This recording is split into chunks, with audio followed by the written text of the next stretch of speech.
Imagine a place, right, where the Arabian Sea whispers, well, incredible potential. You've got these vibrant communities thrived for centuries, and yet there's this almost palpable tension in the air. We're talking about a really fascinating stretch of land in coastal Karnataka, specifically the districts of Dakshina Kannada and Udupi. Now, this isn't just any region. It's an economic powerhouse. I mean, impressive literacy rates, stellar educational institutions, a financial scene that, well, it could make other places quite envious.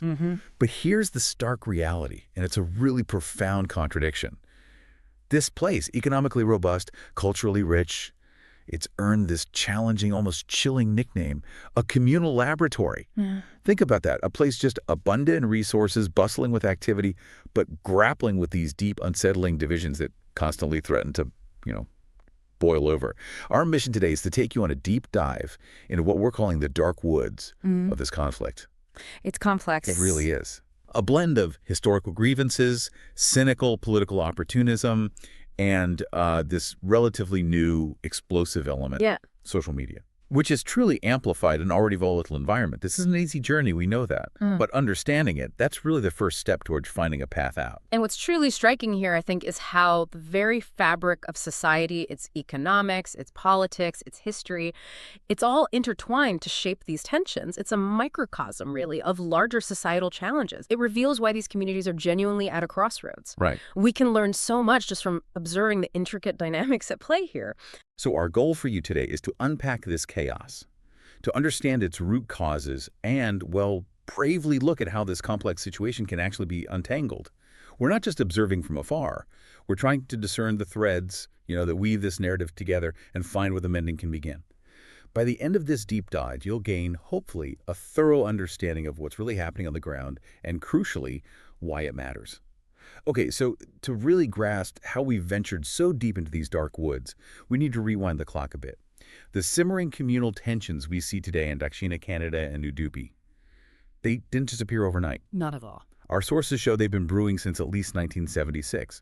So this isn't a recent phenomenon. It's a deeply rooted historical narrative passed down, reignited over generations. And the numbers, they're stark. Almost unbelievable. Over the last 30 years, this region has tragically seen more than 50 communal murders. 50? 50. That's a chilling statistic for any area, let alone one as vibrant and, frankly, beautiful as this coastal belt. It speaks to a profound, persistent cycle of violence. It really does. One particular scar that still lingers vividly in the community's memory is the devastating 1993 Bhatkal riots. 19 lives lost in that single tragedy. And the trauma from that period, it's etched deeply into the collective consciousness. It wasn't just an incident. It was like a defining moment of pain. Yeah, and what becomes clear when you look at these timelines is this relentless, almost predictable cycle of vengeance. It's quite alarming. We've seen it play out in 1998, 2003, 2006, 2022, and even projections hint at the potential for 2025. This continuous loop of unresolved grievances, it just leaves this profound trail of trauma. And for younger generations growing up there, this communal tension, sadly, can almost begin to seem like a normal part of their daily landscape. Right, like the weather. Exactly. It normalizes the abnormal, making it incredibly difficult to imagine a different path forward. What happens when division becomes the default setting? And that normalization of conflict, as you said, it has devastating implications for daily life. It means a profound erosion of trust between communities. It makes everything from simple, everyday interactions to the larger fabric of social cohesion incredibly fragile. Building bridges becomes incredibly difficult when the ground underneath is constantly shifting. Absolutely. Now, to truly understand the dynamics here, we absolutely must turn our attention to the political landscape. It's unavoidable. We've witnessed a significant shift in coastal Karnataka, moving from what was historically a Congress stronghold to the now dominant presence of the Bharatiya Janata Party, or BJP. And what's been observed is a highly effective, almost surgical playbook at work. A very specific playbook. A prime example of this political strategy in action is the 2017 Paresh Mehta tragedy, the death of a young man. It was swiftly transformed into this powerful rallying cry by the BJP, a narrative that resonated deeply and, well, effectively helped secure a significant number of votes. It was politically very potent. But here's the critical detail, and it's a significant plot twist, really. The Central Bureau of Investigation, the CBI India's premier investigative agency, they later ruled Mehta's death an accidental one. Yeah, accidental? Not a communal murder. This highlights a deeply troubling implication. The willingness of political actors to leverage tragedy, to frankly milk it for all it's worth, transforming genuine sorrow into political capital. It's a fascinating, albeit quite troubling aspect of how politics operates in these polarized environments. You see leaders, seemingly on all sides, often play the religion card like it's a high-stakes poker game. Mm. It's almost as if they have this unwritten manual, on how to turn neighbors into nemesis for votes. Taking this all? A deeply polarized public where every incident, regardless of its true nature, becomes an opportunity for finger-pointing and rallying the base, Yeah. often at the expense of addressing the actual underlying issues. This strategy isn't unique to this region, of course, but it seems to be executed with particularly sharp precision here. And here's a true economic paradox that makes this situation even more complex. Dakshina Canada and Udupi are, by many measures, economic powerhouses. They are second only to Bengaluru, urban and revenue and GST contributions. This region's economic engine is quite unique, driven by strong cooperative banking, a thriving educational sector attracting students nationwide, its strategic port. It's got a lot going for it. It really does. High literacy rates, top-notch educational institutions. Yeah. So you have to ask, why does a region so prosperous struggle with such deep-seated communal division? What gives? It seems counterintuitive, doesn't it? Totally. And what our sources indicate is that beneath this impressive, prosperous exterior lies a grittier reality. Significant unemployment, a widening rich-poor gap.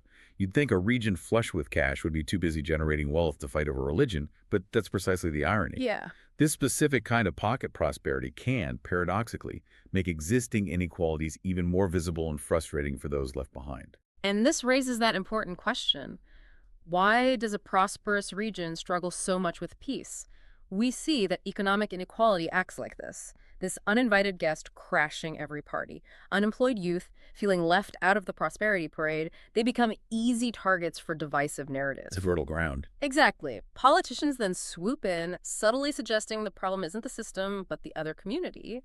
Suddenly, economic frustration takes on a communal guise.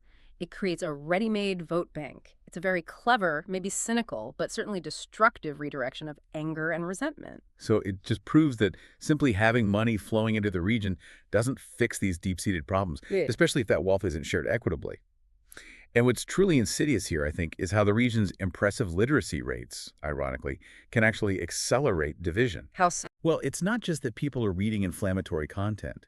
It's that a well-educated populace might also be more adept at rationalizing their biases, using sophisticated arguments to reinforce their communal views, rather than engaging in critical self-reflection. It makes the spread of misinformation even more potent. That's a really disturbing thought. Literacy itself becoming a tool for division, if not paired with critical thinking. Precisely. Okay, now let's try and identify the actual forces keeping this communal fire burning, because it's important for us to know exactly who or what is perpetuating this chaos on the ground. Right, the catalysts. First, there's the pervasive issue of vigilantism and moral policing. We're talking about groups of self-appointed morality cops roaming the streets, interfering with relationships, perceived unacceptable behavior. Acting outside the law. Completely. These vigilantes aren't just disrupting peace. They're actively undermining the rule of law. They create an environment of fear and resentment, particularly when they consistently target specific communities. And closely tied to that is the venom of hate speech. We have to talk about that. This isn't just unpleasant rhetoric, it's a deliberate tactic. It polarizes communities, it dehumanizes the other, and it dangerously normalizes violence. When you constantly hear hateful narratives, it erodes empathy. It creates an environment where aggressive actions become much more palatable, even acceptable to some. Yeah, it lowers the bar for violence. Another deeply provocative tactic our sources highlight is the desecration of sacred spaces. Interfering with places of worship, temples, mosques, churches, it's a classic flashpoint. It's almost guaranteed to provoke outrage and spark retaliation. It's Provocation 101, designed purely to escalate tensions. Absolutely. Playing with fire, quite literally sometimes. And crucially, there's the targeting of interfaith relationships. In a region already on edge, interfaith couples often become, well, walking lightning rods.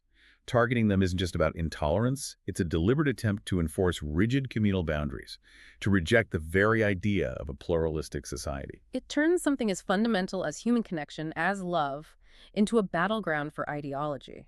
It's tragic. And what's made all these factors exponentially worse, as you touched on earlier, is the rapid proliferation of social media. The game changer. It really is. This isn't just about technology. It's a fundamental shift in how conflicts escalate. Social media bypasses traditional gatekeepers, editors, fact-checkers. It allows anyone with a smartphone to become a conflict entrepreneur. Fake news, doctored images, inflammatory posts spread like wildfire, Instantly. inflaming emotions and mobilizing mobs before any fact-checking can possibly happen. We are truly in a post-truth world where emotions often trump facts, making de-escalation incredibly tricky. The speed and direct access mean conflicts can just blow up before anyone can truly intervene, leaving authorities scrambling to catch up. It's like trying to put out 1,000 small fires at once. And finally, we have to talk about governance. Our sources indicate this is where the state often falls short, significantly short. Selective law enforcement, alleged police complicity, the withdrawal of cases against known communal offenders. It sends a clear, dangerous message. Some people can get away with anything. It's exactly. This points to a deep lack of political will to tackle the issue head-on. The state's role seems to have often shifted from that of a neutral arbiter to one perceived as complicit, or maybe even an exacerbating factor in these conflicts. And these factors, you see, they don't exist in isolation. That's the key thing. They feed off each other. They create this perfect storm of conflict. And when the very institutions meant to uphold order and justice are perceived as being part of the problem, well, it undermines the fundamental trust required for any kind of lasting peace. Right. Okay, so we've explored the mess. A pretty deep mess.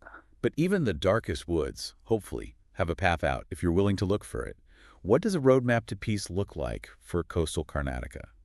Doesn't involve magic wands, obviously, but it requires serious commitment and, frankly, courage. Absolutely. It's not easy. First, there's the critical need to crack down on communal forces. The government absolutely needs to dismantle the networks, the ideologies, the funding that perpetuate this violence. This isn't about half measures. It's about a decisive, sustained effort to show that hate and division have no place, like zero tolerance. And alongside that, a truly impartial state is non-negotiable. The government must be as neutral as a referee in any game, ensuring fair and consistent justice for everyone. No exceptions. Without favoritism.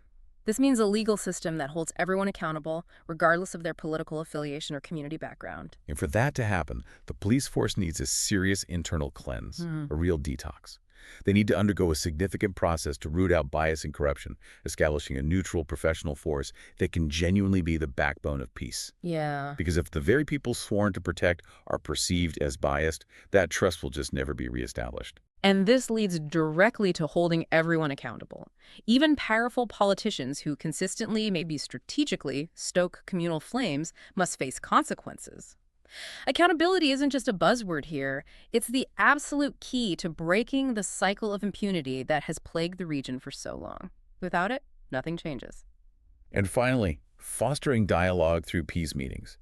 Regular, sustained peace talks among community leaders are vital. This isn't a quick fix, we know that, but it's a foundational step. Hashing out grievances, building trust, one conversation at a time. It's significantly more cost-effective and ultimately more transformative compared to the long-term human and economic cost of managing ongoing riots and division. These steps, they sound straightforward on paper, don't they? But let's be realistic, they are incredibly challenging to implement. Easier said than done. Much easier. Going after powerful political leaders who actually thrive on communal division, that's like poking a hornet's nest. Reforming a police system potentially riddled with decades of bias and cozy connections is an immense undertaking. And in a society already so polarized by decades of conflict and now amplified by social media, simply getting communities to sit down and talk without prejudice or immediate accusation, that's a huge hurdle in itself. Absolutely, and perhaps the biggest hurdle of all. Political will. Always comes back to that. It does. The government truly needs to want peace more than it wants votes, which, as we've discussed, is a really tall order in a region where communalism has effectively become a form of political currency. Without that genuine courage and unwavering commitment from the top, these recommendations, however sensible, risk just gathering dust on a shelf while the cycle of violence continues to spin. Yeah, a tragic potential outcome. So what does this all mean for coastal Karnataka? Wrapping things up. The stakes couldn't be higher.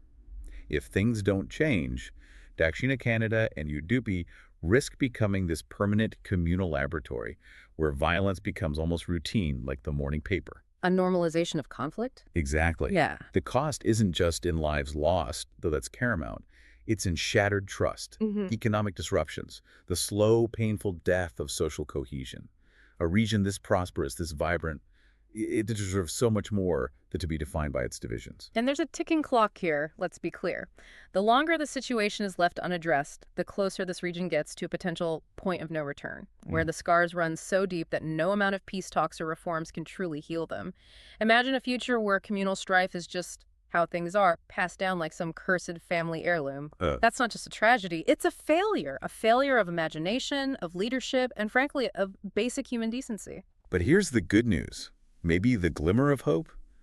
We are not at that point of no return yet. There's still time. This region, so rich in potential, deserves better. It's time to stop treating division as destiny. It's about building a future where neighbors are truly just neighbors, not enemies. Where this vibrant coastal stretch can finally live up to its immense promise. It has so much potential. So as you reflect on this deep dive, maybe consider this. Beyond the top-down governance stuff, what specific role can individual commitment, just genuine empathy, everyday actions play in weaving back together the social fabric of a community? What does it truly mean, personally and collectively, to prioritize shared peace over perceived political gains?